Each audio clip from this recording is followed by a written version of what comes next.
You have to be a real low-life piece of shit to get involved in politics.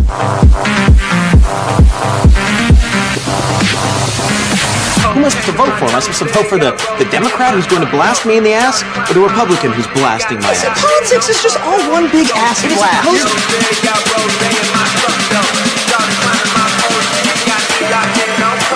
A woman in politics is like a donkey doing calculus. That's politics, bitch! That's politics, bitch! That is politics, bitch! But with global warming... Dumb science!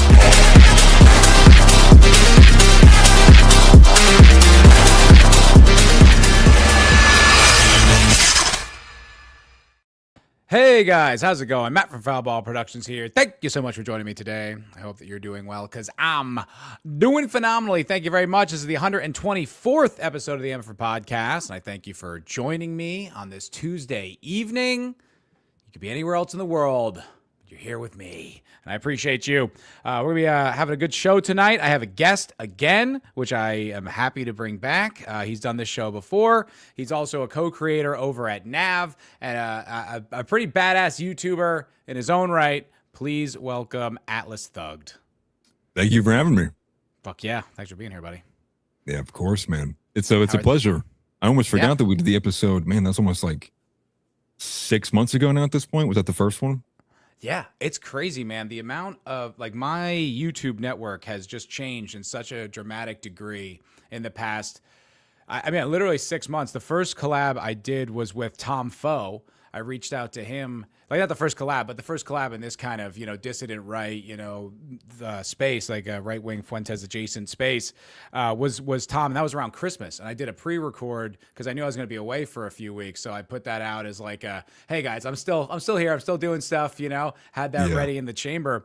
And then it was Right-Wing Coalition, and it was you, and those guys have been back a few times. You've been back, and now I feel like that's my crew now. I feel like that's my space. You know what I mean? Right.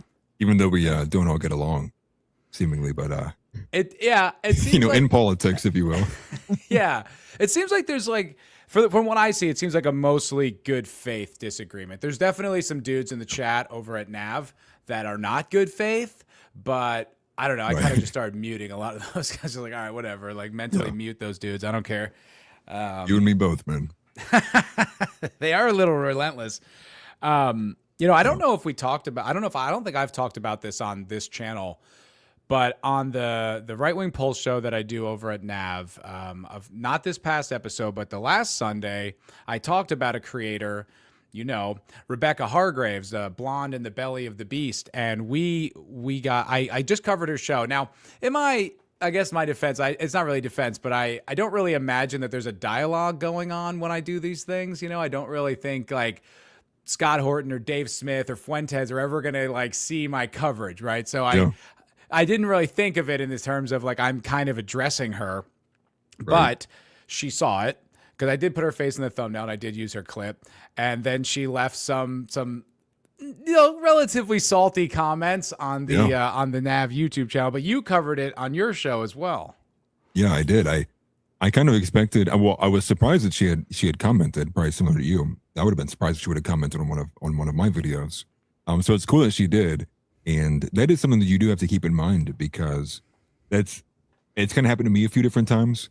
The first time it ever happened to me was like Katie or Ruslan KD commented on one of my videos, and I was like, oh, this is like, now it's real. Now there's like a bigger creator has noticed me, and it's kind of here and there. There's been a few other creators I've had back and forth with. But the one with Rebecca is expected.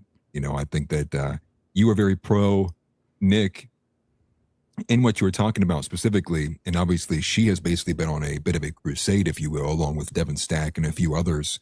Not as much in like the A-logging route, but distinctively trying to separate themselves from Nick, but in the opposite direction. Whereas Nick's trying to separate himself from Dane Blazerian and Jake Shields, you have people like Rebecca and Devon Stack trying to separate themselves from the Groypers, if you will. Seems to be a strong kind of ideological difference. What's A-logging? I hear this thrown around. I don't know what it means. It's basically you are riffing on someone's take without them being there. Oh, so it's like I do that all the time. Right. Yeah, exactly. So everybody's, for the most part, we're all A-logging. Yeah. Yeah, no, I noticed that. The only, and the thing is, I don't take issue with people who have political disagreements as long as they're in good faith and they're based in reality. I am very open-minded to hearing different takes and different perspectives. And look, it's a good thing because chances are I've missed something. Chances are maybe I've been swept up by propaganda. I feel like I'm getting better at not. But, I'm a human being and there's totally potential for me to fuck up. So I'm very open-minded. The things I don't like, though, are A, not engaging with reality, or B, when someone very clearly expresses like a reason why they're doing something and you either don't engage with that or you blow past it or you pretend like they didn't do it. And I guess that's why I went after Rebecca maybe a little harder than maybe someone on our side kind of deserves. But I was like, I don't know. He said exactly why, and it's very reasonable. Well, you always kind of think that. And then at the same time, what I've learned, though, is if you leave the door open, you also leave it open for Rebecca to be the one that slams the door on you, right? So if you don't go hard enough on how you feel, it leaves it open for her to take advantage of it and turn it into like a dunking moment. I've seen many of these times where you think you're engaging in civil discourse with somebody, but they're just kind of waiting for the moment for you to say something so they can either quote you and use a meme or that effect too. And it's one thing I would say too as well. I don't personally know who she is, right? I followed her and I've listened to the show before, especially when she was on the Backlash with Dave Riley. But given what I've heard from her here lately, I would expect that's probably what you have lying in wait. And it's not to say that I think she's bad faith by any means, but there is a bit of a song and dance to the way the politic game is played. I think that's true. And look, she's been around for a while. She has a pretty big profile. But, as you and I, who are growing creators, you've grown more than I have. But it is, but there's a recognition that you have to stand out. Right. People have to have like an angle. That's why I think Basil has such an interesting angle, like being the gay brown, but anti-left Marxist is kind of like, you're like immediately curious. Like, what is that? Who are you? And it's not to say that he's insincere or anything. It's just like, okay, that's a way to have like a wedge into the conversation. That's already a pretty crowded field. I don't know if that's what she's doing. I don't think she is, but I haven't talked about this on my channel at all. So this went back and forth. She left a little bit salty. I left some comments kind of reinforcing my point of view, but not going after her, like just saying, no, like this is why I think this, and these are the foundations of this thought and this perspective. And then I reached out to her and she said that she was actually open to having the conversation. I think she seemed a little surprised. And, I was actually surprised she even responded, to be honest. I figured that was just going to stay on red if it ever read at all. But yeah, she is going to eventually, I guess when she finds the time, she's going to be doing this show, and we're actually going to have that conversation out. So that's cool. That's good. Cause I'll be waiting for it. I'll be ready for it. I'll be watching the whole time. I'm not the biggest fan of Rebecca Hargraves by any means. I think, and it's not to say like I disagree with her wholeheartedly or anything. But really what sticks out in my mind is, and I believe it was from the episode that I sent you. I know you were asking for, is there anything else I should know? Anything else I should know about like this kind of, her disposition to Nick? And one of the things that I remembered, it's probably the last episode I ever watched of the Backlash wholeheartedly, was when they had the big argument between Riley, McGregor, and Rebecca. And it was all about, again, who's the leader of America first, right? What should be the real kind of directive and value system set up? And I believe they framed it more so in that vein of like price first versus white first. And the one statement from Rebecca has just been stuck in my head ever since then. But it was her pushing this idea that she's more concerned about the overall welfare and well-being of white people across the globe than she is about Americans. And like that to me is like, I see her reasoning, but I find it to be entirely removed from what's practical or what we are even trying to attempt to do inside the America First movement. And so if you have a movement called America First, then you also have someone saying, I disagree because I care about white people around the world. What's like, well, you're a white identitarian globalist. We're not, then you're not a part of the same movement. And so I think that was like another self-report really on like what she actually feels. That's hilarious. Yeah. That's a good point. It's also probably an impossible task. And I don't, I feel like what we're pursuing is a difficult thing anyway. then you're gonna somehow unite the entire white world. Like, where do you draw the lines? Because they're all LARPing, right? Like, yeah. in her worldview, it's like we're all gonna get all the white peoples of the Caucasus and the Australias. Like, we're all gonna come to America. It's like, it's just as insane as like expecting that anybody in the administration or anybody that's on slate is going to do mass deportations. Just to me, it's the same level of LARPing. It's also impractical because talk about, having liberal priors or like a baseline, like, like liberal worldview, bro. Like the Europeans, for the most part, are still pretty cucked. They just are like, oh, they're waking up to the immigration being a problem. But the idea of having right wing authoritarianism, anything even approaching that, they screech like women.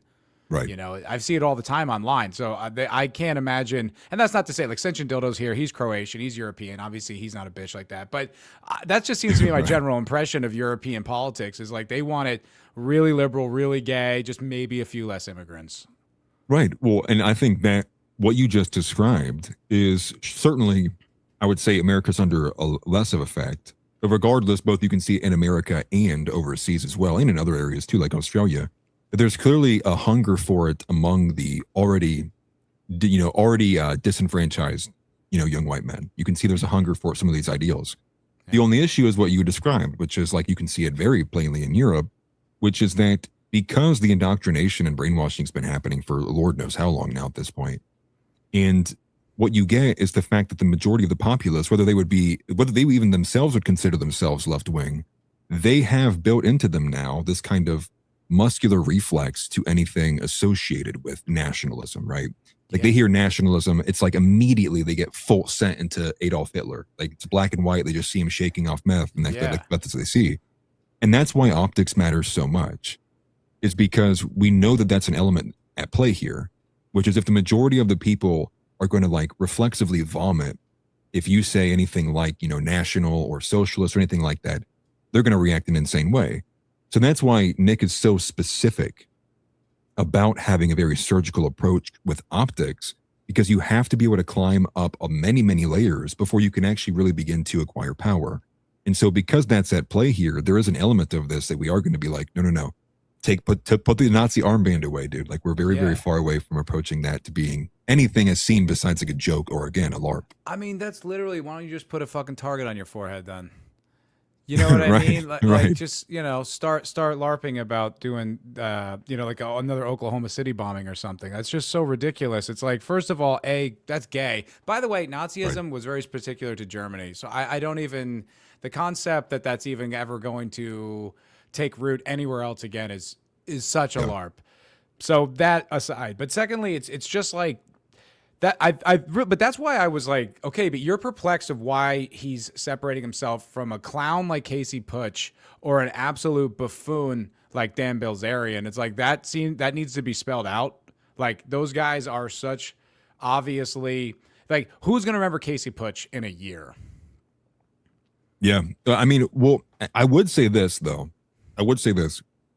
Because there is such a, I mean, you see it, right? You see there's such an anti-Nick crowd. Yeah, I would go so far as to say, like, you could actually say there is an actual subcategory of people who are more defined by their opposition to Nick saying literally anything than they are defined by whatever their pro values are. And so if Casey gets connected to one of those guys, I mean, he could probably maintain political clout. How many of these A-loggers maintain and stay in this ecosystem despite kind of initially being, smacked down by Nick? I think of many other people in the space that are already like that. So I can't see reality where he maintains momentum.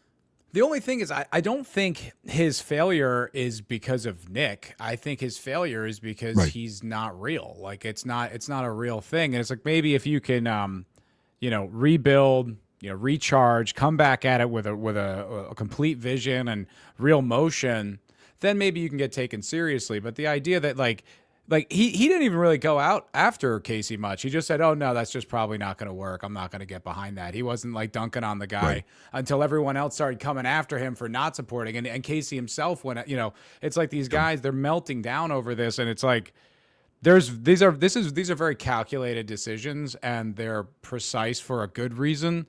And I guess, look, hey, if you don't see that, then I guess maybe you need to be cold as well. I don't know what to tell you. Like, it seems pretty obvious to me. I completely agree with you. I'm somebody who's on two big things. The first is that, again, like if you just were not even paying attention to any of the social commentary or anything that they were saying or any posts that were made, you still have to contend with the reality that Casey Puig didn't enter the race until like the fourth quarter. Right. And because of that, he has no real kind of permeation through the race, because with Vivek on the other side, Vivek actually had a bit of an advantage where he's kind of basically been campaigning since 24, since he walked away from the presidency. Everyone's been kind of going, so where does Vivek go? Is he going to be a part of Doge with Elon? Is Vivek going to go to Ohio? Because everybody's like, well, we want him. That was kind of like the gist. As MAGA had already accepted him, it's just a matter of now where is he going to go? What's he going to decide to do? And then you have Casey Puig entering the race super late, not doing really any events, although he did some, which I think is good. We didn't have the money at all. And so you have a guy going up against the biggest, probably the name brand MAGA person up for election at that point, against the guy who entered the race late, also is probably less charismatic overall than Vivek. And I hate even having to say that, but I do think that's a reality. I think I saw a video that you did about him. I'm like, this guy has the charisma of a shoe. I was like, oh my God. I agree. And again, people don't like this, but there's an element of the way that people look, and I wouldn't think anybody was going to say that Casey Puig is out here, any kind of giga chad by any means. And he had that going against him. He does look like a kind of a weak, he got the Norwood 7. Yeah. Right. Exactly. And so I tried to stay away from that too much, but I do think that's at play. And it's also why Ron DeSantis wears lifts. Because height matters. All of this stuff matters because it's all public appearances. It matters if you don't. I mean, look, for politics, it almost certainly matters because the president's almost always a tall man. Even someone like Biden, right? As much of a false president as the guy was, he's still tall. He still kind of fits the profile loosely. Yeah. But for me, I guess it's more, to me, it's like I almost would look at you. I look at you with less respect that you don't hold your own frame. Right, if you're like 5'9", 5'10", but you hold your frame, you own it like that. Whatever, you're just a dude. But if you're the type of guy like DeSantis, where it's exposed, you're wearing lifts, bro. Like I lost all respect for you forever. Yeah, it's like that's like exactly. I don't know, and I know that's Vivek part of was like doing boots too. I think probably I've seen it a bunch, and I guess I know that's part of like the looks maxing a little bit, but I find the whole thing to be just so I don't know, like own yourself, dude. Super chat coming in from Kex Dead 8679, who I know from Nav. I was talking with him on in the Right Wing Pulse on Sunday for $1.99. Says Grape Sneako. Nice. Now I'm glad that you said this. Thank you very much, Kex Dead, because I wanted to ask you about this because you are on Sneako's radar. Mm-hmm. And last night, Nick Fuentes, in no uncertain terms, no vagaries, no reason to read between the lines. He, as he put it, greenlit Sneako. Fuck Sneako were his exact words. I was curious to hear what you had to say about that. Yeah, I knew it was coming. I could kind of tell just from like the general iteration of, and this has been going on for months now. So this isn't just like happened overnight or over the last week or so. This has basically been happening for the better part of like 4 months, I guess, maybe 3 or 4 months or so. And it's all these it's all these like sneak disses coming from Sneako towards Nick. And even if it wasn't, it's maybe just exposes that Sneako is just generally self-aware or performative in general.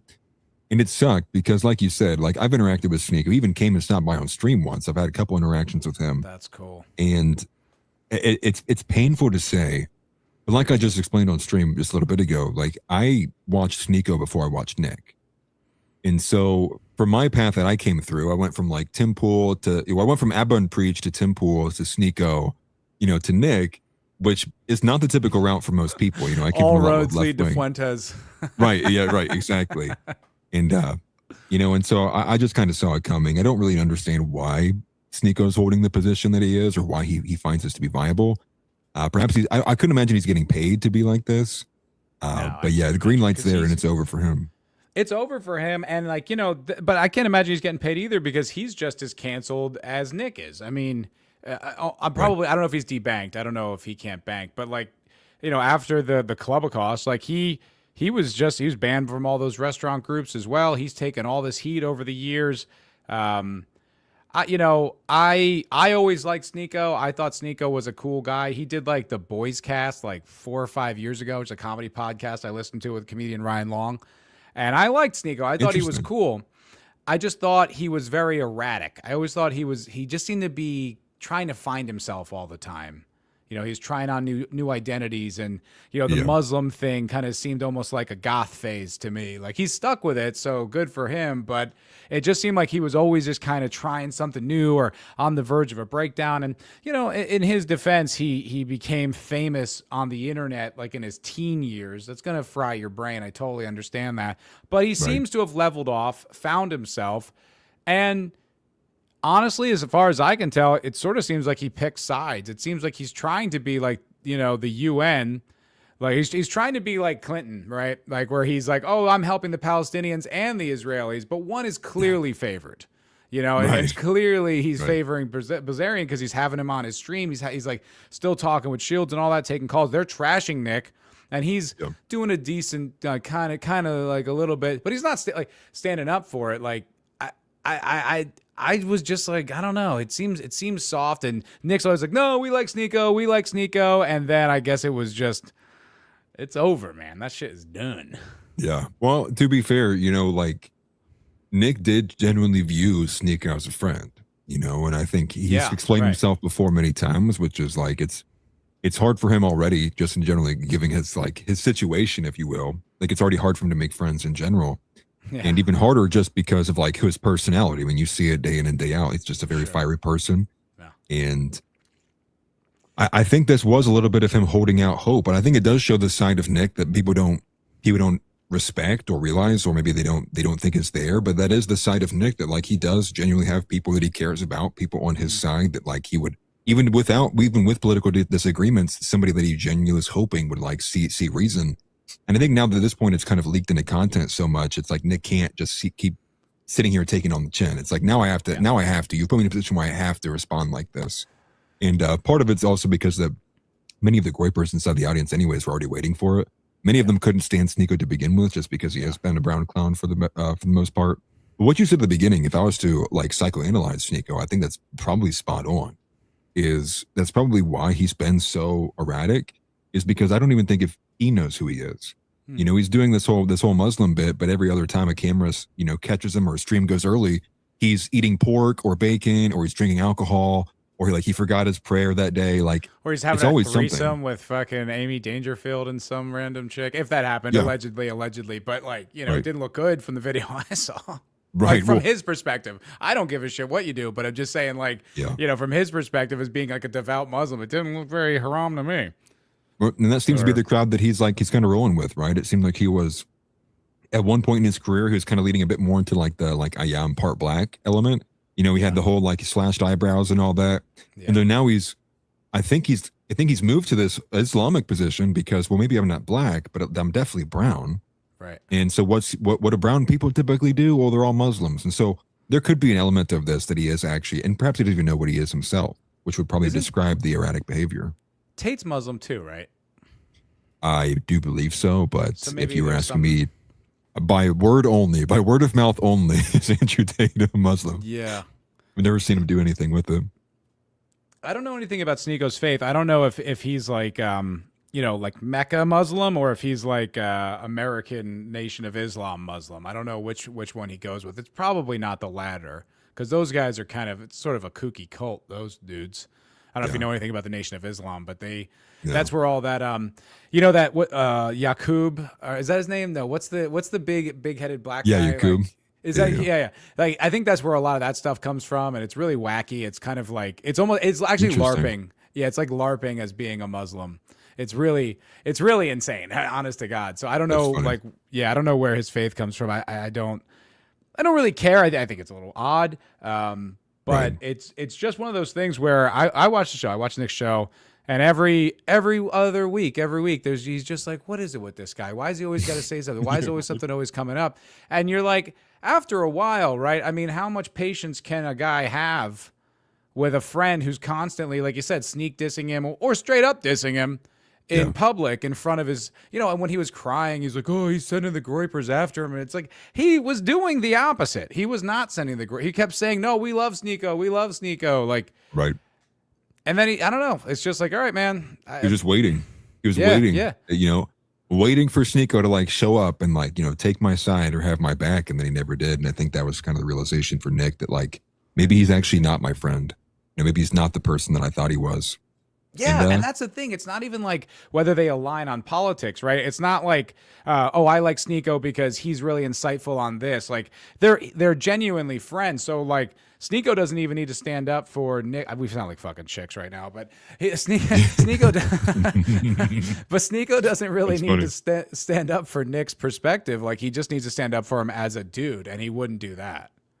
Right. I mean, right. And I think that's just because Sneako's captured by other things that are more important to him, ultimately. And so I'm kind of glad to see where it goes. We'll probably see Sneako backpedal all of a sudden now that he's getting attacked like this.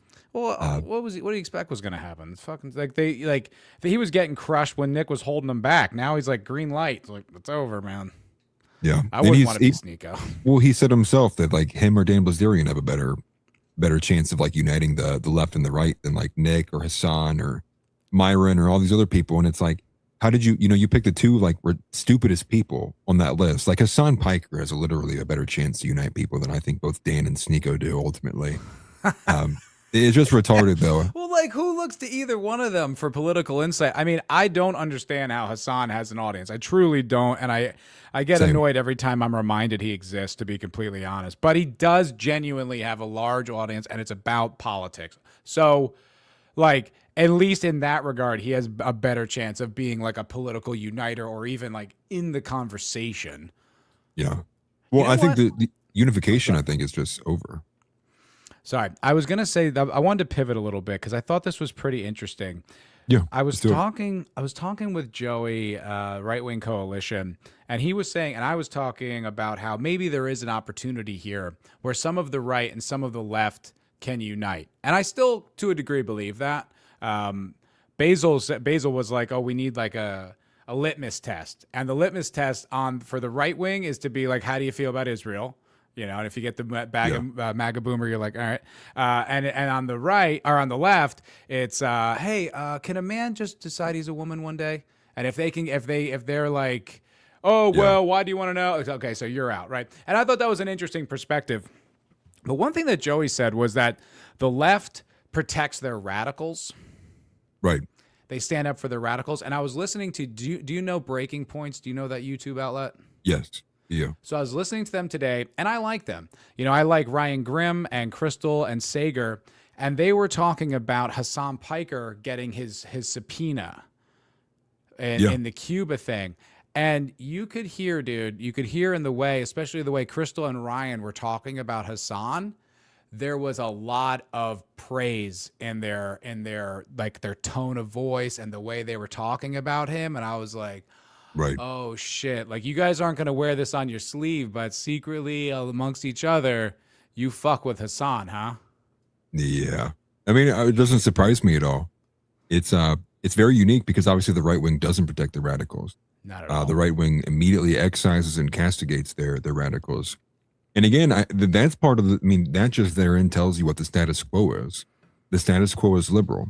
Despite who is in the administration right now, it doesn't matter what color's in the administration, separate and remove the political, competition out of it.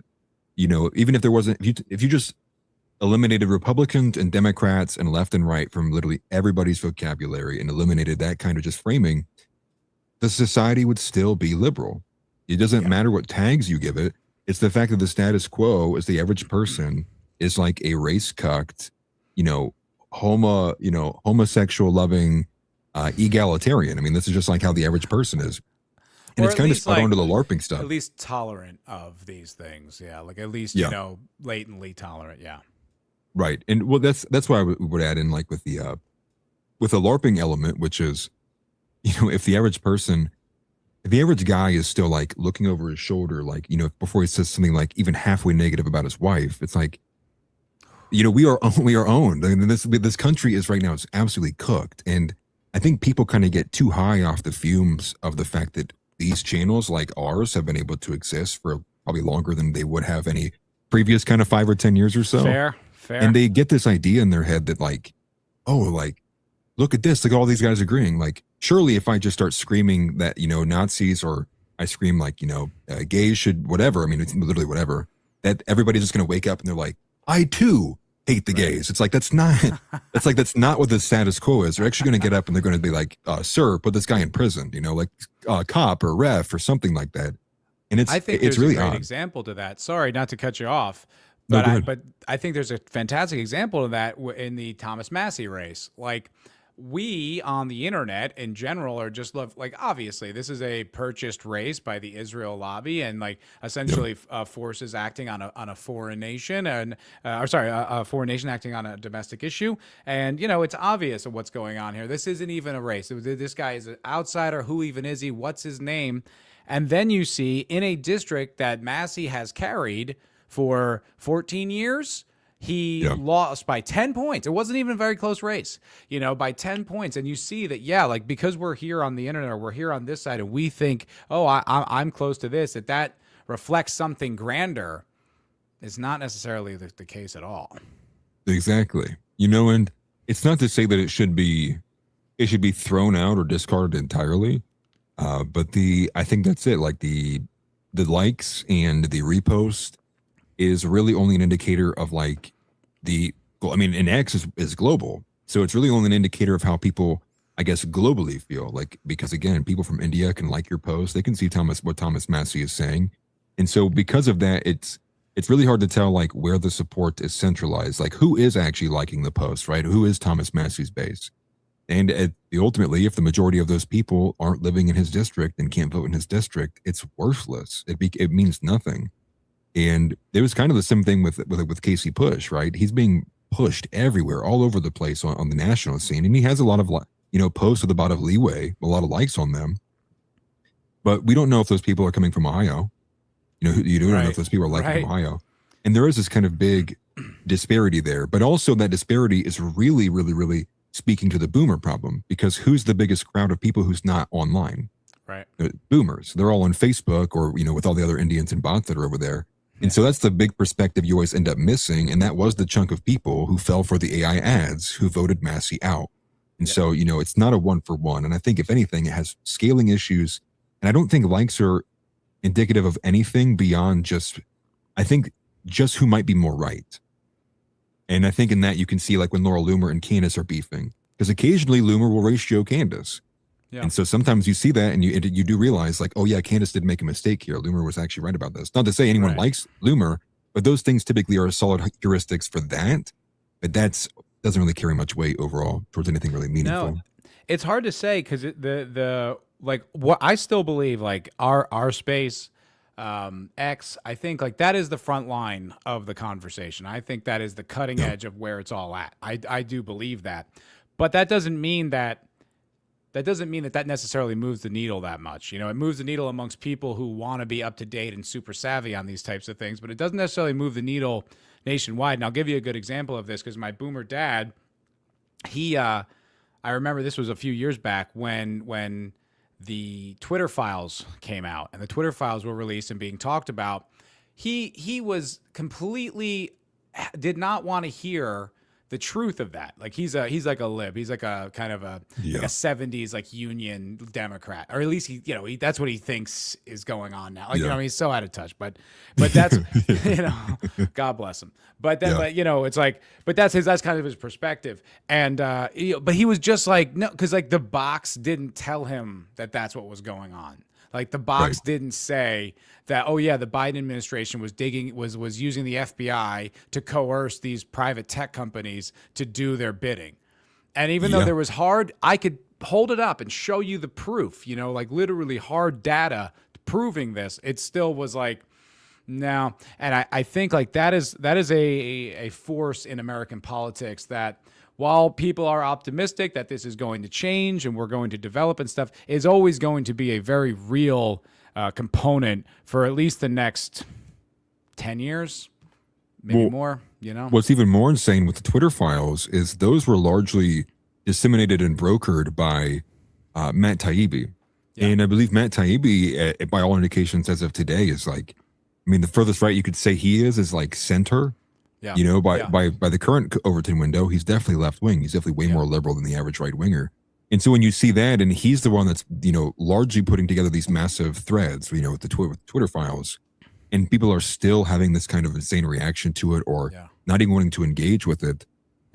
It does once again prove and show you with the indoctrination, no matter what issue it is that cognitive dissonance that when people are confronted with something that rather like that threatens one of their primary values or threatens something that they hold dearly, it's like a, you know, it's a deer in headlights moment. And It's for like a some, reflex. It's like a reflex. Yeah. exactly. And they kind of have to contemplate like, how do I move forward with this? Yeah. Because then there's some of the other subtleties there too. Because then if you immediately are like in agreement with this, there's also the social aspect, which is people then think, what's my tribe going to think if I'm agreeing with this guy who's from the opposite tribe? And there's multiple layers to it, but that's why it's such an important thing.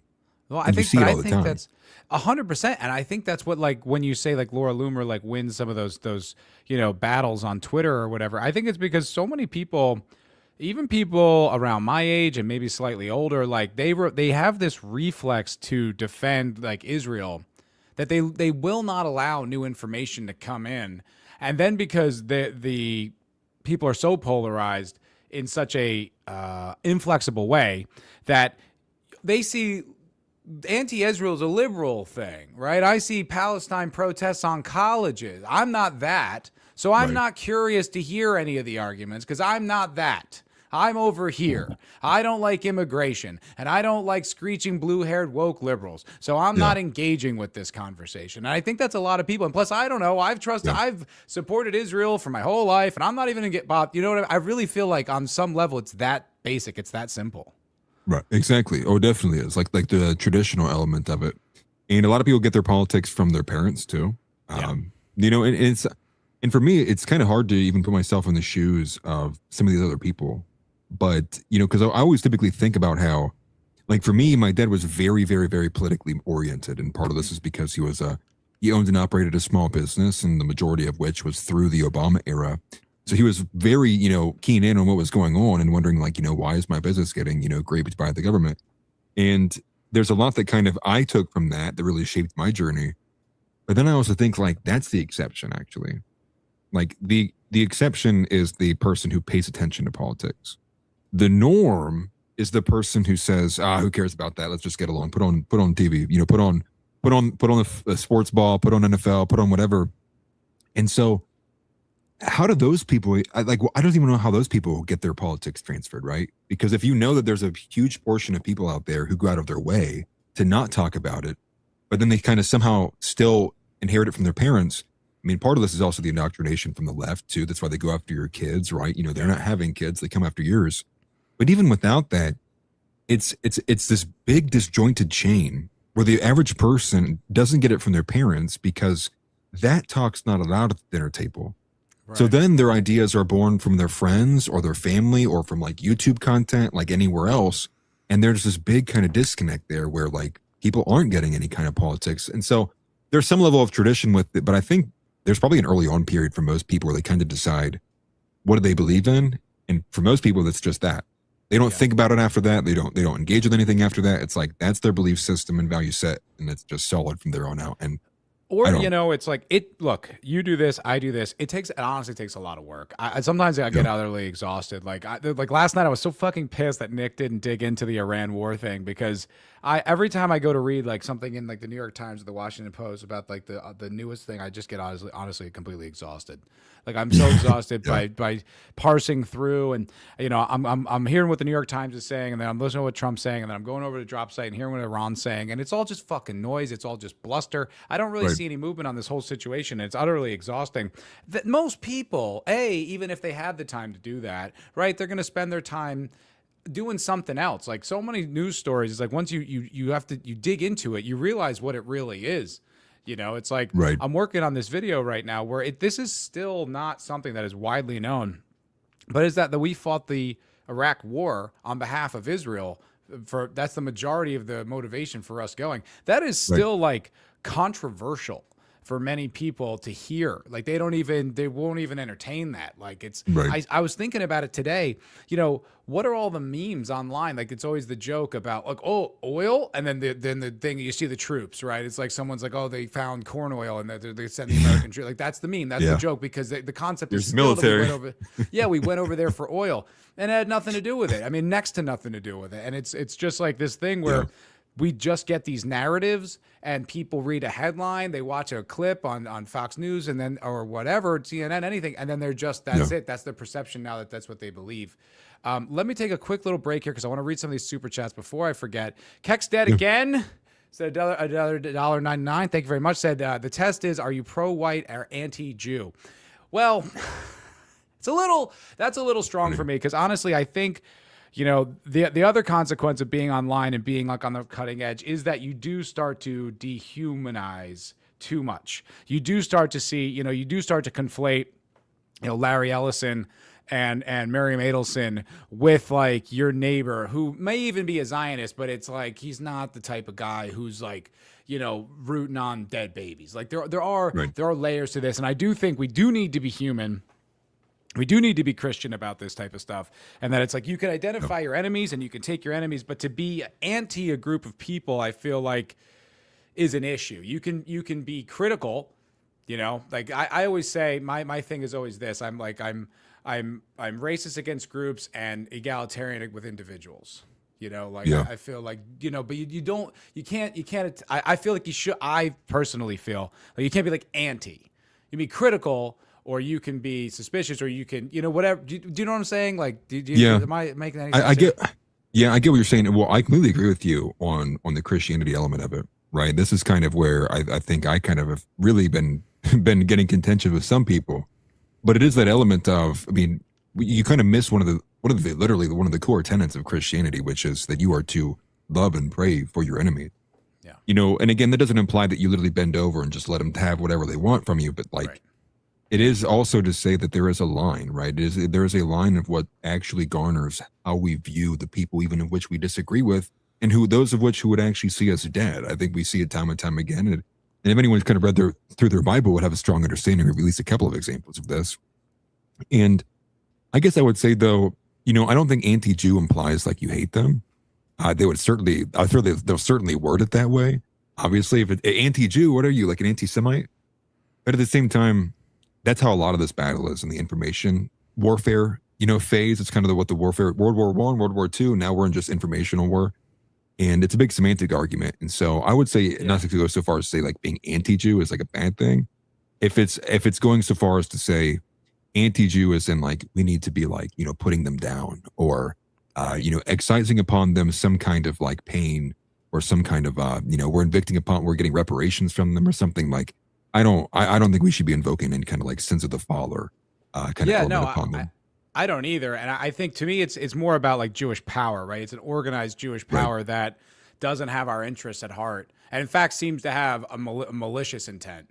So that's, I'm comfortable saying that. I'm comfortable identifying that. I feel like, and it's not, maybe I'm just saying this for my own self-protection, because I don't want to be the type of person who like, looks at someone of an out-group or a different whatever and hate them before I've met them or talked to them, or, you know what I mean? Maybe I'm just doing I struggle with it. Yeah. I struggle with it all the time. Part of it is because I was in the city. So like, I'm like one of the few white people that even exists in the city anymore. And I still struggle with it. What city is that? Columbus. It's Columbus. Okay. Yeah. Just outside of Columbus now.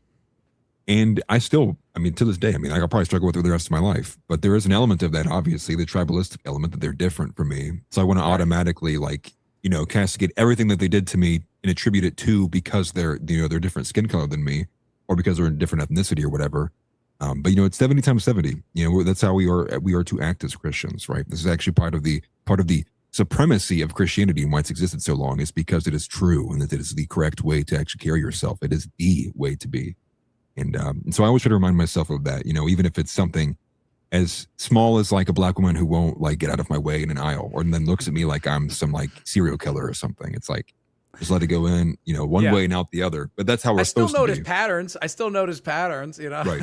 Exactly. I still clock that and take inventory of it. But I guess maybe this is just a whole little like treatsy for myself. I'm just trying to not be a hateful person. I don't want trying to beat the allegations. Yeah, I just don't want to devolve into being a hateful person because I'm just not, and I don't want to become one. But I totally hear what you're saying. I feel like if you're not willing to have the conversation, like I did the right wing pulse the other night, and I was talking, and it was like amazing how everyone on the panel, except for the fucking Jew himself, was talking past the Israel issue. Nobody was, and you're like, are you guys seriously going to talk about the Massey election and we're not bringing up Israel? Like, really? Yeah. Right. That's crazy. And that's part of the gaslighting element. That was like their purpose really was. The gaslighting was on the front end. We saw this the entire time with everybody basically attributing that Thomas Massey is going to lose because Donald Trump is throwing his weight around in this race. He's going to endorse Edgar Rain. And Trump's going to show you that he's still got the GOP. And then when it happened, you got the gaslighting on the back end, which is, again, Israel's not involved. But you even have people like Caitlin Bennett coming out of nowhere and saying, like, she had a tweet that went viral. And it's like, this woman's insane. But they're saying all the same things. It's like, see, Thomas Massey lost. This is a sign that you don't go against Trump, Right. All pushing it there. And they all omit the Israel element, which is insane because anyone who paid attention to the money is like, well, clearly they were involved. And what's even more insane. And you didn't even have to dig. Sorry. It wasn't like this wasn't one of these obscured stories where you have to kind of understand, okay, like who Peter Thiel is and what his connections are and all that. Like, no, this is right on the surface. It's Mary Matelson. Well, you have Haaretz, which is widely considered Israel's top newspaper, at least in terms of the international presence. And what they say in there is the most important primary for Israel is happening in Kentucky. Now, that was the original headline. They ultimately changed it because they saw how overt it was. But even in the aftermath, what did you have? You had Mike Lawler, who, mind you, Mike Lawler is the person who's co-sponsored HR 6090, which is what's going to, the anti-Semitism censorship bill that would have been, would have taken Bible verses off of certain networks and would have made it, anti-Semitic to say so. Crazy. Is also the same guy who took the lead of all of the Republicans and the Democrats who, the moment deportation started going bad in Minnesota, were like, hold on, I have a solution. Why don't we give them all 7 years amnesty and then we'll figure out what to do afterwards? That same Mike Lawler, after Massey loses, quotes, I think it was Election Desk. They quote somebody and they go, my people have spoken, shalom. Mm-hmm. It's like, what is that supposed to mean exactly? Well, this tweet, and AIPAC deleted it, but this is from AIPAC. It says, Congressman Massey's defeat on Tuesday sets a clear precedent. Elected officials are free to disagree with us, but only briefly.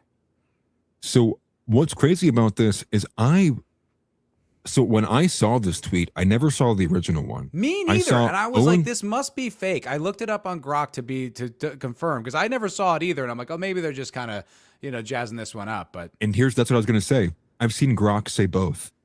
Oh. In response, AIPAC responded to Owen Schroyer's post and asked Grok and said, is this a real tweet? And Grok said no. I've also seen other people asking Grok, and Grok said yes. So I actually was going to say, I don't know if this is real or not. I have no idea. It does seem too overt. And the fact that it says it has 31 million views and I didn't see that, I'm on Twitter a lot. Right. I was suspicious of that, but it's like, it's possible things fly by sometimes. I mean, I catch up on memes like when they're already basically over. So it's possible. Right. I mean, so you know what? It looks real to me. Only 199 likes. That's very realistic for an AIPAC tweet. Maybe it is fake. It could be fake. But when I asked Grok, it said it was real. But, so who knows? But the point is, there were other tweets and other things to that effect that were very comparable to this. So maybe this one might not be exactly real. But this isn't the only evidence. It's not like, hey, look.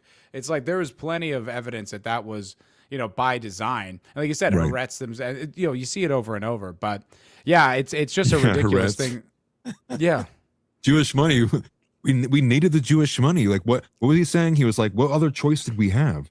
We had to use the Jewish money. And it's like, but you said it best on the right wing pulse. Like if I just repeat that back to him, he's going to go, oh, that's anti-Semitic. It's like, bro, I just repeated what you said. Just say what you said. Yeah. Yeah, exactly. But it's when Goyim says it, it's bad. Then it's bad. It literally is bad. But that's so true about so many different things, right? Like I remember I was bartending this party back in LA years ago, and there was the comedian Mike Curry. Do you know who he is? It sounds familiar, but I don't know. He has his name Mike Curry. He's like hanging with Mr. Cooper from when I was a kid. But anyway, and he was starting to make like like jokes about black people that are kind of generalizations about black people. Like it was just to me, just to be funny. And then I was kind of like going with it, you know, and then immediately like the tone changed because he like felt like this. And it's like that thing where it's like, if I say it, it's not racist. But if you repeat it, now it is. It's Right. like you just said that. I didn't. Right. You know, it's like they'll say things like, "Oh, black people aren't a monolith," and then in the next breath they'll describe black people, and you're like, "You are telling me to think of black people as a monolith," Right. and then when I do it, I'm a bad person. Like I don't understand. But Ellerax, it's like an honor code. Yeah, it's just in-group shit, right? It's like we're allowed to say it. It's just all right, whatever. Right. I'm just repeating back what you said. Ellerax for $9.99. Thank you very much, brother. Coming from the left, the radicals drive the party and the online world because if they get dismissed, they always play a victim card and all of them have to fall in line or they get labeled is and isms. Fucking A, man. I mean, that's the truth. Like it's this thing where it's like this rear guard that kind of, you know, they can the mainstream left can kind of dismiss as like, oh well, no, we're not really aligned with them, but they are the engine moving the whole machine. Right, exactly. And again, I would say because, or you know, there's a lot of reasons to describe this, but because the general direction, also because of the fall of man, I would say there's also an element of this that is because of the fall of mankind, we understand the nature of men, right? As to, you know, there's always going to be evil, they're always going to be failing. Right. And we've seen it time and time again between with the Tower of Babel and obviously what's being done here in the United States of America, and not without the help of obviously other foreign nations too. Sure. But I would say there's a degree inside of that, which is, I would say it actually, because of the fall of man, it invokes the right wing and the Christian right to actually be that much more stronger in terms of their impact and influence to prevent what is already naturally the kind of natural progression. Because I would say without the presence of the right, without the presence of Christians, you would see exactly what you're seeing right now, which I think implies that we have lost our presence. We have lost our influence. We have lost our power inside society. And really what you could say society is, it's just a free for all. That's everybody's kind of doing whatever they want, because the real kind of value you would say the average person has is tolerance. And I think that can't be missed. It's like, if you were to say the what average person, like American? Yeah, the average American, whether they're left wing or just a normie, it's tolerance. Because the moment you start invoking, no matter what it is, of something of intolerance, you're generally checked or contested at that point. Whether it's women's rights or black people or Jews or whatever you want to say, it's any moment you say, well, maybe we shouldn't tolerate women's suffrage anymore. They go, whoa. It's the moment that you say that you're not going to tolerate something. That's when it triggers. That's a good point. You're right. Yeah. No, I'm trying to find this meme that I saw, but it's not popping up where I thought it was. But there was this, it was an image going around, and it's just a meme, and I'm sure you've seen it, where it has like it's like basically built out of blocks, would be like a castle, like built out of blocks, and there's this one little piece, and you pull it out, and the whole thing falls. Yeah. And the concept of the meme was that we'll remove this morality because it's progressive, right? And it was like, that was the idea. So you take out the morality and the whole thing falls, was the meme. My perception on that was just like, well, if the foundational morality was that weak, that's on us. Like we failed. If it can just literally be taken one little piece out and the whole thing collapses, like, well, then we didn't really have a very strong moral foundation to begin with, did we? Well, I would say there's also, this is like, what we're looking at is like very weak now. You know, we're all like sitting here and going like, dang, like, you know, everything sucks now. Like it's so weak, it's so bad. But also understand it was like a very long process for them to incur what actually occurred. You know, and if you even zoom back into like going from like the early 1900s to where we are now, looking at Israel's involvement as well as the, you know, the DSA's March of the Institutions, the Democratic Socialists, whether Underground, forgive me, and many of these other kind of groups and very radical groups, it took a lot of actually infiltrating and lying and subversion, and that's what kind of eroded the foundation. But even if you go back prior to that, I would say I would even put some of this blame on some of the Jeffersonians, right, who were like, just would not let go on this concept of what it meant to be, you know, the differences in freedom.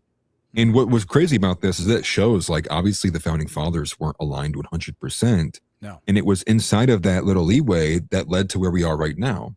Because had it been a lot more of, instead of the Jeffersonians, we might not see what we're seeing right now.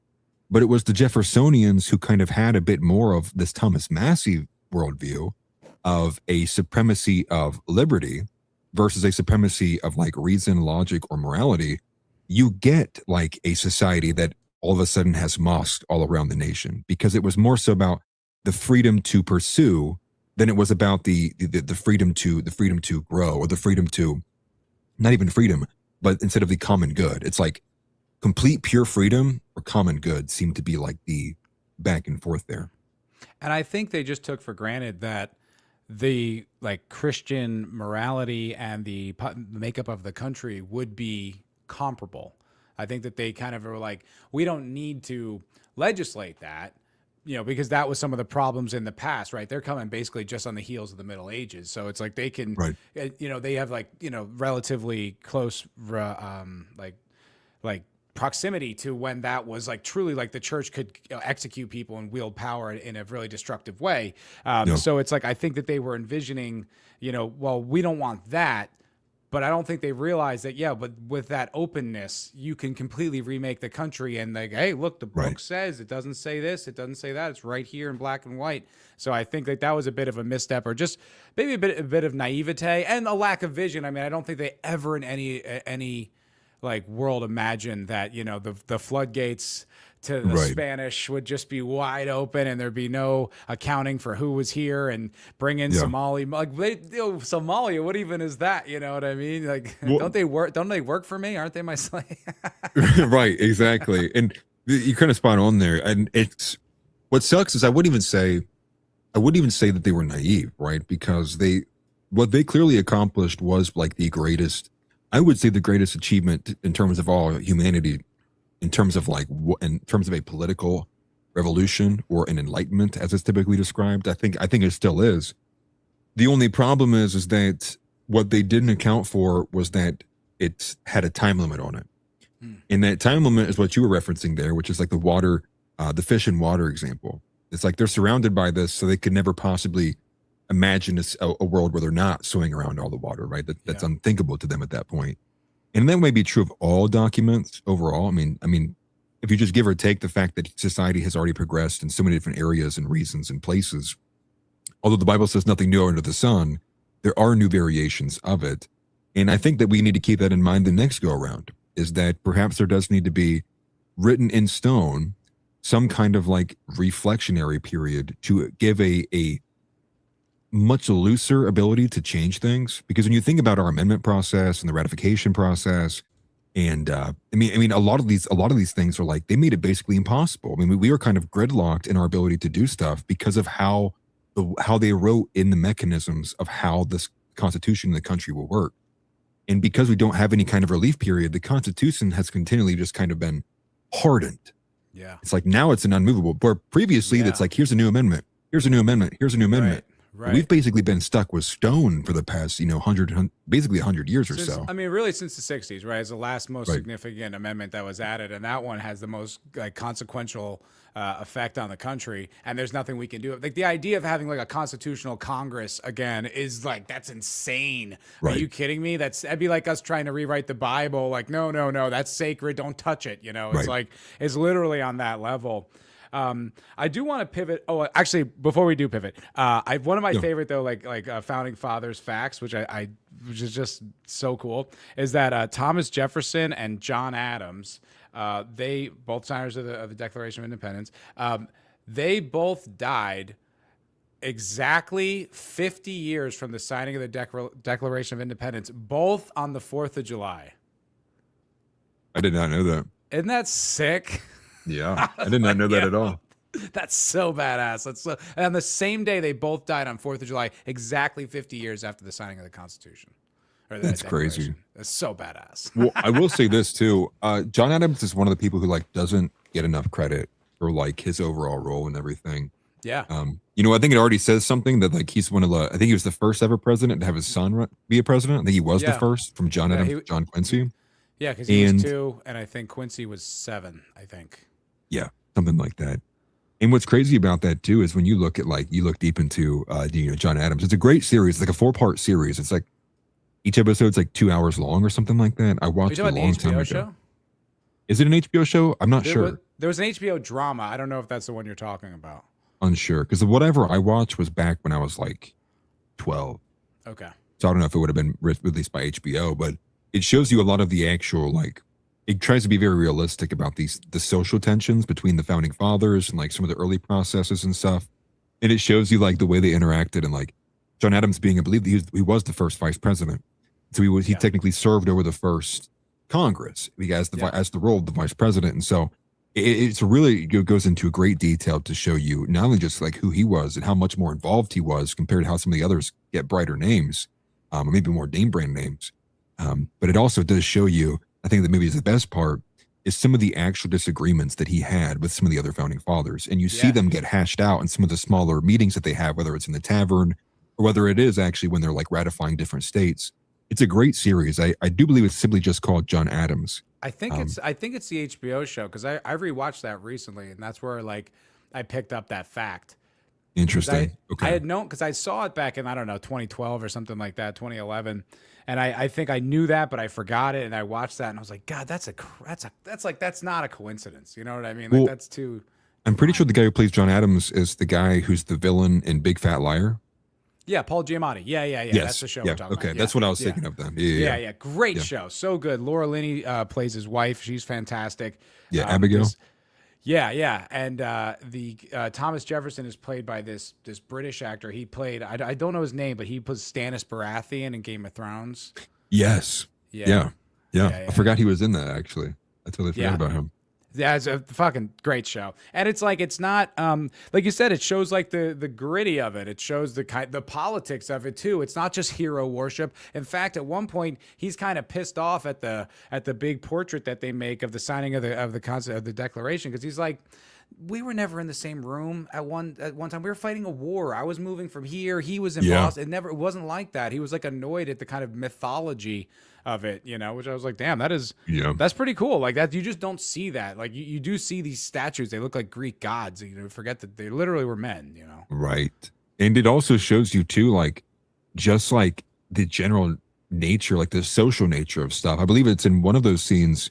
It's like I can't remember which way it goes. It's either a loyalist. No, it's not a loyalist. I think a revolutionary gets a little too outspoken and they literally tar and feather him right there, like out front of like hundreds of people. Yeah. And it did show you like people were a lot more about it. It was like, if you'd say your mind, you know, people talking about like the whole Chud the Builder stuff and like, you know, people saying N-words. It's like, this concept's been around for a long time, dude. If you think you're, you know, Red Dead Redemption 2, right? Go tell that guy how you feel about him and see if you live to tell the tale. It's like, this has been a concept for a very long time.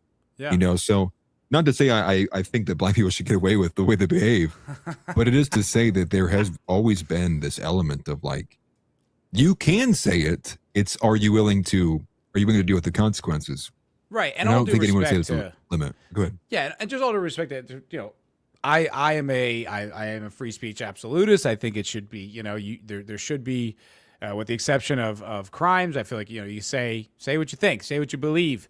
But the idea was not to just insult your fellow man or just someone. The idea was to be able to speak out against the government or tyranny or other governments without facing persecution. Like that's the soul of that amendment.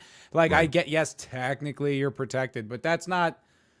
Just disrespecting a random person on the street was certainly not the soul of the First Amendment, dude. So like, right, exactly. And I agree with you on that. That's why I think that things like, there does need to be categorical distinctions between political speech and I would say maybe emotional expression or something like that, where I think that the political speech is what needs to be protected first and foremost, no matter what. 100%. If it's like in any way, shape or form, if what someone is saying can be taken as like a political position or a, you know, a stance on ideology or value system, it needs to be legal no matter what. It's where you would go to like those same people, or not the same people, but many free speech or First Amendment absolutists would argue in favor of pornography. And that's where I can vehemently disagree, where then exactly right with what you're saying. That's not in the spirit of what the First Amendment was. The First Amendment was not meant to give people the freedom to pursue OnlyFans.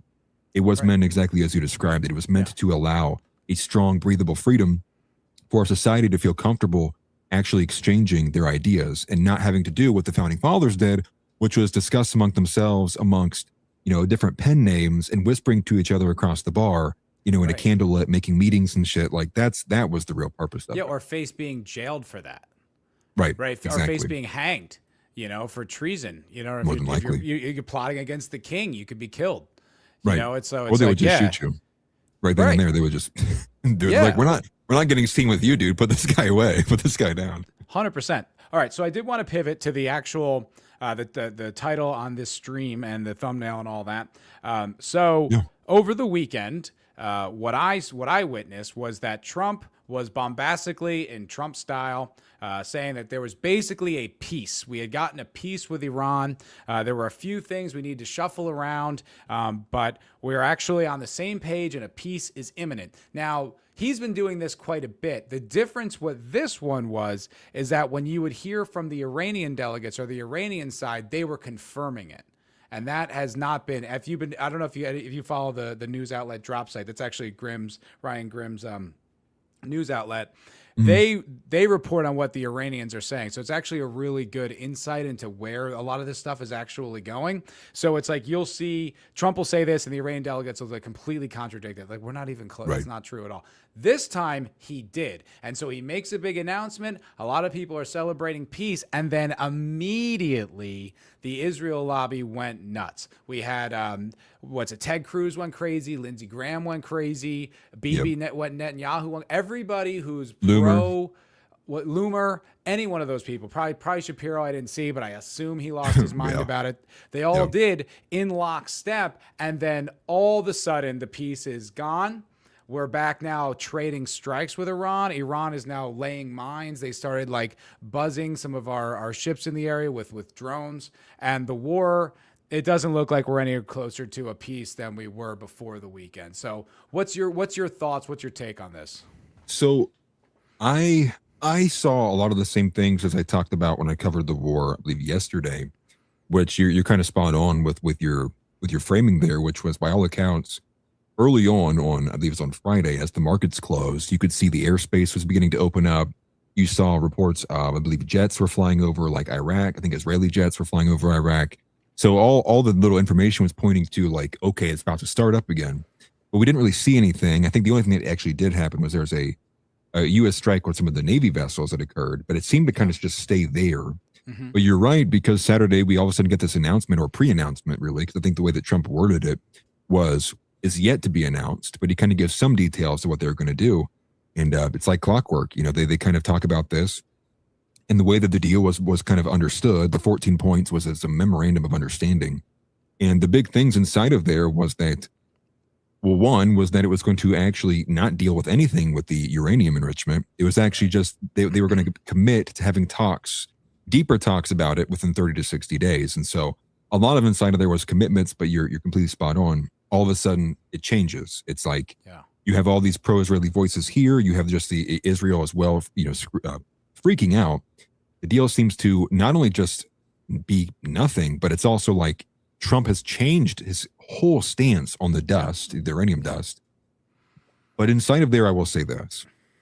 There still is a concession from the United States inside of there that I actually mentioned yesterday, but I didn't think too much of it. But after listening to what some of Nick had said, I do think there's an element of this, that there is a possibility this may actually end up de-escalating faster than what we realize. And that concession inside of there was about the enriched uranium.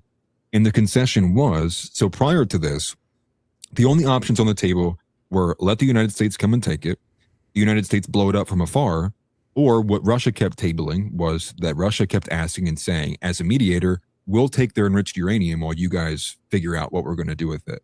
Iran wanted nothing to do with any of those. They were like, no, nothing at all. Yeah.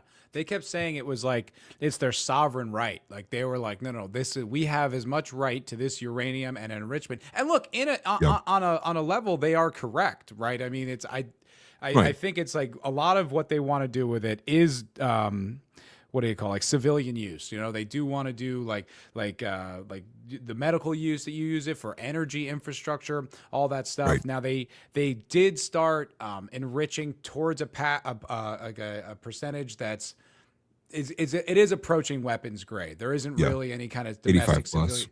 Yeah, there's no civilian use for anything like that. But what it always has been a hedge. It's always been a hedge because Israel has their nuclear arsenal, and that's what changed the dynamics in the whole region ever since they did. That was what got Iraq trying to get a bomb, and that's what got Iran trying to get a bomb, because it's like, well, if you have a fucking bomb, I need a fucking bomb because you're going to come destroy me. And as you can see, that's played out. So they still are like, no.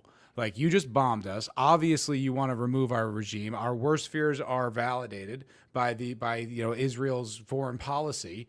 So no, this is our sovereign right, and we're not backing off it. And I get they're that. well within their right. I completely agree. Yeah, I completely agree with that. I think that's the stance they should take, because what they're doing is they're straddling the middle ground, right? Because they have a couple other examples in front of them, which is, well, here's a society that gave it up, and their regime is annihilated, and now they're basically owned and enslaved. Yeah, and then here's a regime that right, he got raped to death. So upside down, literally, not metaphorically, not in a Sneako way, like in a with like blades and like spears and pikes and other stuff like that too. Horrifying end. And so you're spot on with that being like, that's their ground. They're like, we can't give this up now, because like we fear that the moment this leaves our hands, it's like it's over for us. Not even just in terms of like the people in charge, but like our nation as we understand it and the direction it's going. But the point I was going to make about the concession, though, is in the Truth Social post by Trump, the one of the last ones that we have, the concession that he added in there towards the end, towards the uranium dust, is that now it seems like we're going to allow them to dilute it in Iran without us taking it, so long as it's monitored by the AEC, which is the Atomic Energy Commission, which that previously had not been entered into the equation whatsoever. The second thing to that would be the very weird ask for both Qatar, Turkey, Jordan, Saudi, and there's somebody else to join the Abraham Accords. That wasn't part of the original deal. That was something that got added once Israel freaked out. Right. Once Israel freaked out, that's when Trump was just like, actually, we want all or nothing. We're not doing any of this stuff. And then they adjusted to basically an ask that can't be accomplished. There's literally no way. And I'm sorry, I didn't mean to cut you off there, no, but fine. they asked, like, it was like every Arab country basically was signed the Abraham Accords, which is essentially deference to Israel, right? You can't question its existence. It's basically like codifying into law that this nation has the right to exist and all the things that they want. However, they're still conducting a two-front war, even with this ceasefire in Iran. That third front is low. They're still fighting in Palestine. They dropped bombs the other day, and they're still fighting in Lebanon. They attacked the other day there as well. So it's like you're basically asking the entire Arab world. And I think, I don't know how broad, I don't know all the countries, but at least the immediate Arab world to be like, yeah, sounds fucking great, guys. Go nuts. Do whatever you want to, the continue shooting kids in the head. So it's impossible as it does seem, right? Like, and I think it is impossible, even if they were, theorizing what the United States may give up. But it seemed to be the concept there when they asked for the other nations to join the Abraham Accords, both of Qatar and Saudi, seeming more specifically more than the other nations, would be that in the long term, now what you've done is you have actually broadened a coalition in the Gulf. And if all of those nations, Saudi and Qatar included, among the nations that are already in it, are all aligned, well, now what you've done is now you've basically started to isolate Iran. Like, now Iran has less people who aren't in a coalition against them. And so it puts them on a long-term path where Iran's going to have to start allying with other nations that are going to look at, like, they might have to look at, Pakistan or enrich their connections already there. And it would actually also be a geopolitical move in the sense that you would begin to pull Saudi and Qatar towards the U.S. orbit as well. But again, the entire thing is just generally off the table because both Qatar and Saudi are ideologically opposed to the Abraham Accords.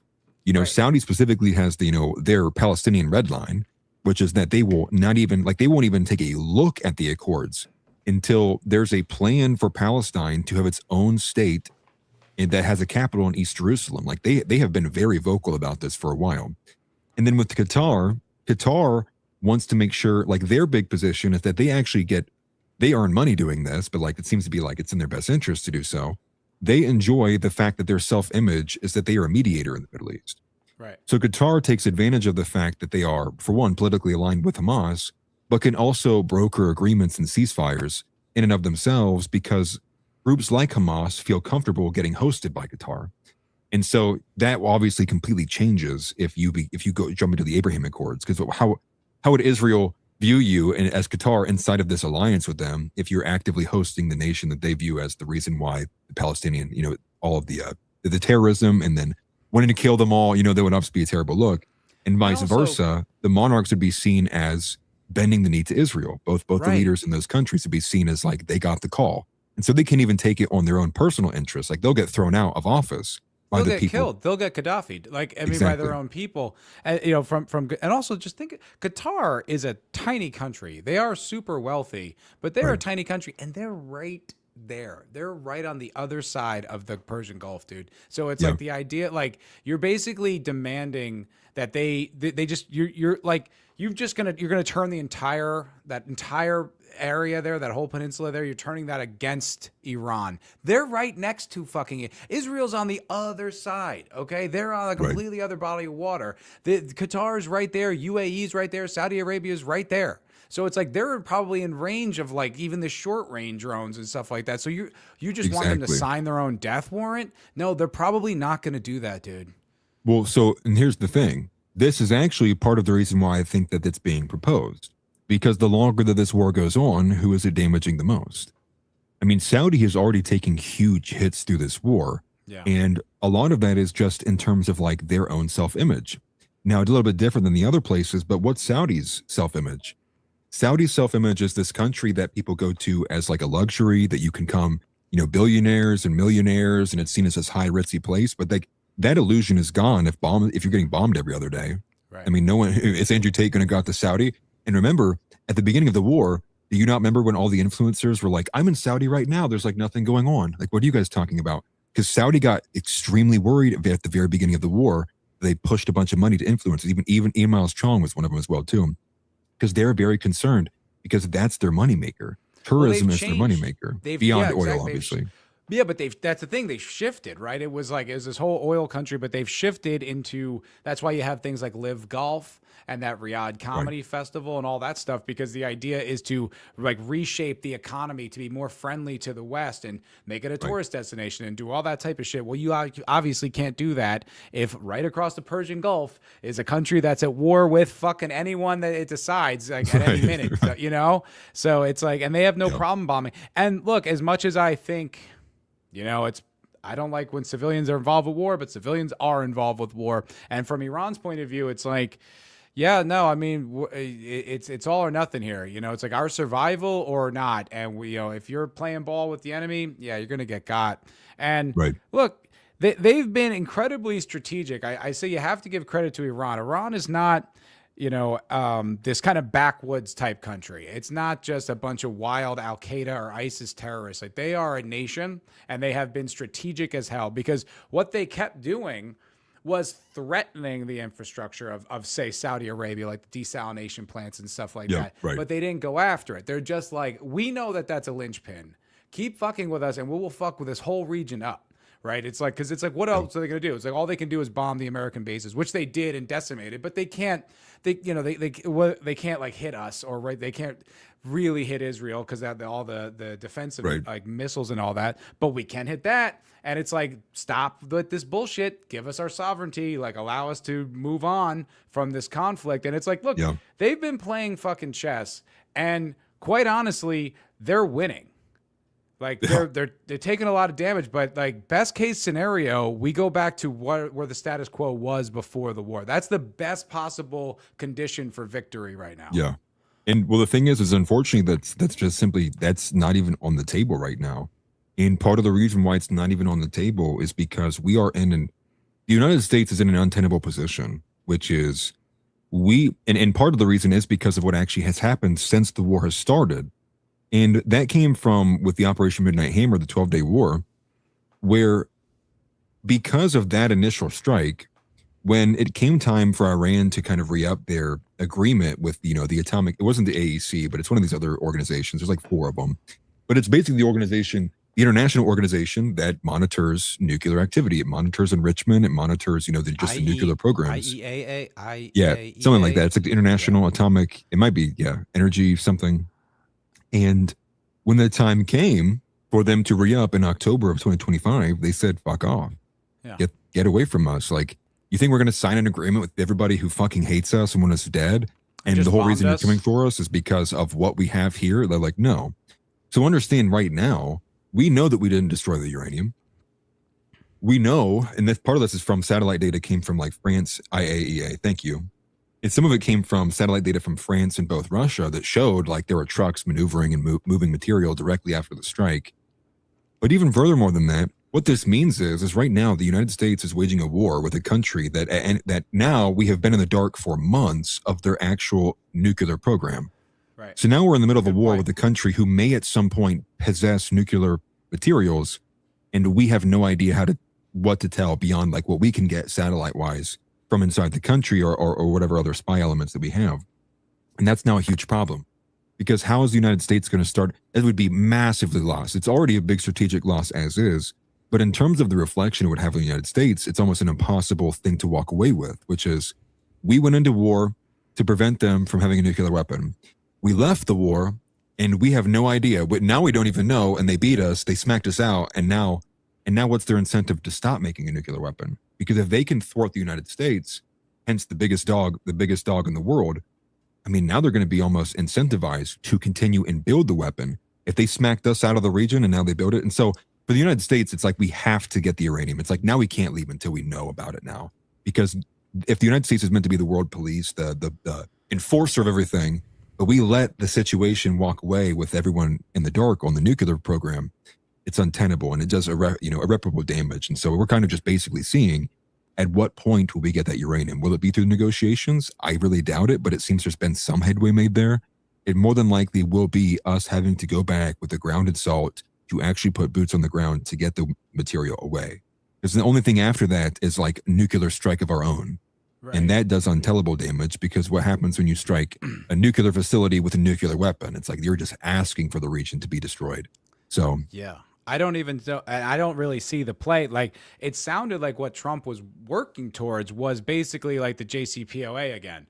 Was like, okay, you can enrich, but we have to have people in there and checking in on it, which like, it really is amazing how much that deal did just like calm the situation down. It was like, they're happy, we're happy. Obviously there's a third party that's not happy, but right. They're never happy. And so it's like, it actually did solve, the two major parties involved concerns. Like, okay, don't build a bomb because we can't have another arms race in the Middle East. So we can't just keep doing this every few years. So don't do that. But obviously you have a right to enrich, West, like civilized countries are allowed to do it. You're allowed to do it. And it was really the solution. And now it's like, what do you do? I hope that they do get another like JCPOA type thing where there are just inspectors that come in and they can keep a percentage of uranium that's like even slightly more enriched or something to that effect because troops on the ground, it will destroy this country. I mean, you see just how poorly we've taken these mild hits, right? From just expending all of our ammunition. And, it's like, what's to say that, if we do that, then we have even the defensive capabilities to stop any kind of rockets or drones coming out. We have troops on the ground that can bomb them or whatever, but they're also going to hit the other countries in the area too. Yeah. So, and we don't have the way to defend it. And then you can't nuke anybody, right? That's obviously off the table. So really, what is the option? Right. Right. Yeah. I mean, you'd like to believe, but it's like, but what is the other? I don't see another option. Well, that's kind of the big sticking point here is it's that no one can really see another option, but the U.S. is on the clock. Right. And the reason why the U.S. is on the clock is because when you look at the actual pacing of the war, all you really need to look at specifically is the fact that Iran's ability to reconstitute its own defense systems, whether it's ballistic missiles or it's Shahed drones, it can clearly fire more missiles and also reconstitute itself much faster than the United States can build weapon defense systems. Right. And so there is a timeline where somewhere along the line here, the U.S. is going to run out of time. Yeah. Where they're not going to be able to, they're going to get to the point where they fired the last, interceptor, on a long enough timeline. And Iran's just going to be able to rain free parades on Israel. That invokes that we're going to probably more than likely go back. That's probably why you saw the negotiations happen the way they were. It's probably also the reason why we got the report that J.D. Vance was trying to, quote, not step on toes when asking about the accuracy of the missile depletion reports that have been going around. And so inside of that, it's not even like, is there a solution? It's that the United States is better damn be trying because we're running out of time. And if not, I think what you may see in a situation like that is perhaps the United States does take a, quote unquote bad deal where they do walk away as the loser, because there might not be any other option outside of directly escalating to an insane degree. But if you escalate too late to an insane degree, when you don't have any ability, no missile interceptors, Iran's going to just reign free on Israel and any other place it can hit while the war is being waged, so they can do maximum damage. Because at that point, Iran will know it'll lose, so it's going to do as much as it possibly can to do as much damage as possible, be maximalist. And yeah, I don't even know that they would be all that confident that they're definitely going to lose, because, that country is so mountainous. It's not an easy place to invade. I mean, during World War II, our first ingress into like fighting the Nazis was through Italy, and we had to abandon that entire campaign because it was too mountainous. Like, that is a very serious part of troop movement. The other thing that I've heard about the idea of putting men on the ground is that it's laughable, is that we don't have a logistics chain set up at all right now to facilitate that. So it doesn't even sound like that's really an option, like that's really on the table. It's maybe something that we're talking about, but we're not in a position to do it. So even if we had the idea that we would, we're not going to. So it does seem like it's like what Fuentes was saying. It's like what Joe Kent was saying. It's like it's like we just have to restrain Israel is really the only way to get out of this without nuclear bombs falling or the end of the American empire. Like, it's literally the only, that to me seems to be the only way that we get out of this without it being a complete disaster. Right. Or outside of like for whatever reason, I highly doubt it would happen if the United States changed its position on Iran's nuclear ability, right? If all of a sudden the United States decided that it was okay for Iran to have a nuke, that would change the equation by a huge amount, but that's not going to happen. That's not going to happen. Not at all. Either. And you were spot on, though, about the defenses as well. Beyond the mountains, one thing I forgot to mention is because Russia and China have been involved here too, they get a mutual benefit out of this, actually. But the benefit is that they are basically detailing and reporting and giving summaries to the Iranians within intelligence about United States flight patterns.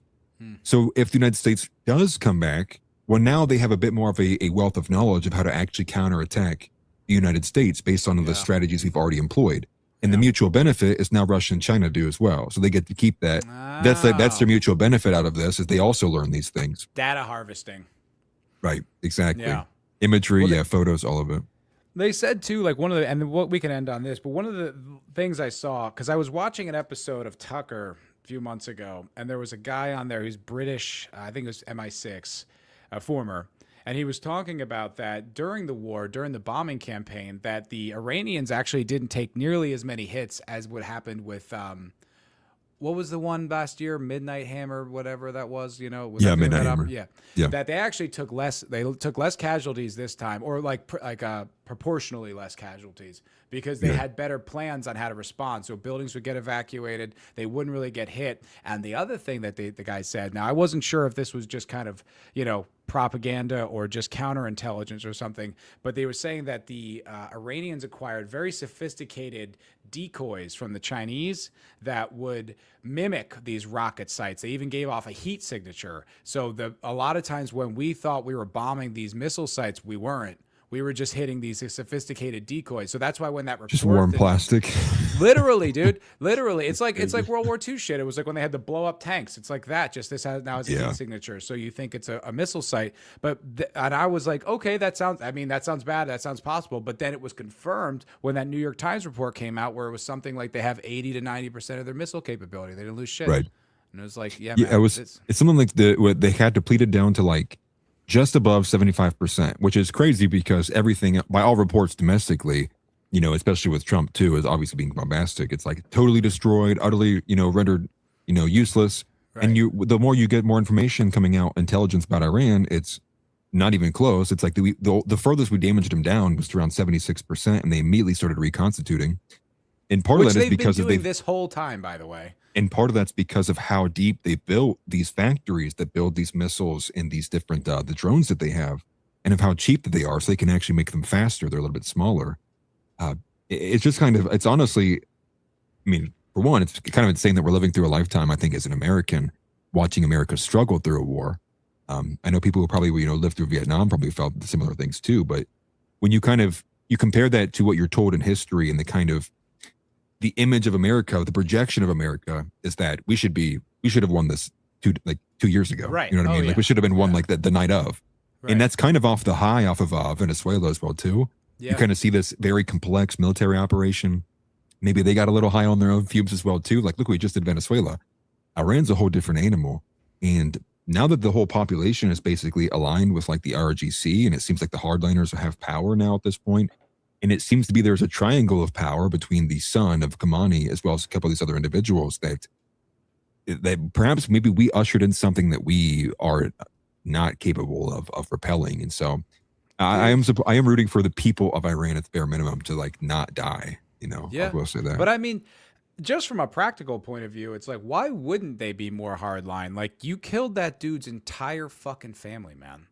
Right. And you maimed him. You killed his wife, his father, his like kid, his like you killed everyone close to that guy. It's like, you think he's going to be more reasonable? Right. It's just, like, you know, I was talking about this the other night and it was like, shit, dude, maybe the libs were right. Maybe we shouldn't have put a reality TV star in charge of the country, man. I don't know. Like, wow, I guess they were right about that. I really thought they were just screeching and having TDS, but boy, it has really turned out like shit. Yeah. We're in a rough spot, man. And I think what you really have at stake is like the entire dynamic of what America is in terms of how it sits in the geopolitical could ultimately be threatened. Especially if this does launch, because I mean, obviously the idea is that this was supposed to launch Israel into being a superpower, but what if it fails and Iran gets launched into being a superpower? Literally. That's a whole equation I don't think the average American is willing to even hear with how miserable things are right now anyways. Yeah. Well, on that, we will wrap up. Atlas, where can people see you? Yeah, you can find me on YouTube at Atlas Thug. That's the primary location. You can find me on X. That's where I put my thoughts sometimes at Atlas_Thug_. And I also recently started doing Kick as well. So if you want to follow me on a lot more chill streams doing Kick stuff, and maybe they'll do some IRL stuff there too. You can follow me on kick.com/AtlasThug, no spaces. All of Atlas's stuff is in the description below. So please follow Atlas. He's a real trooper, real patriot. Also, he streams over on New American Vision, the same channel that I stream on when I do my Sunday shows. So he's one of the reasons I'm there. So Atlas, Saturday thank you so show. much. Yeah, do the Griper Report, which is such a good idea. But thank you so much for doing the show, brother. Yeah, thank you for having me, man. Hell glad yeah, to be here. man. Fucking anytime. Everybody watching, thank you so much for watching the MFer Podcast. I'll be back Thursday night at 8. And there will be no right-wing pulse this week because I'm fucking moving. That's a whole ass thing. But anyway, check me out Thursday, and see you guys in the next one. Have a great night. Peace out, man.